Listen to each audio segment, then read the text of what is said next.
Hi guys, welcome back to our channel Trading for Beginners. Today in this video I'm going to show you how to buy CFDs in Interactive Broker. To do so, follow some simple steps with me. First of all, open your Interactive Broker application or go to Interactive Broker website from your browser. Once you have logged into your account, this type of interface will appear in the screen. From the top menu bar you can see Trade option. Click on Trade, then click to Order Ticket. From here you can see all the instruments that you can trade on Interactive Broker. There you can see CFDs. Click on it. Then enter the symbol that you want to buy or sell.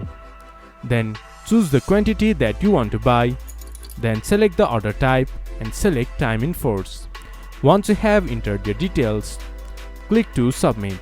Then you will be placing the order for buying CFD.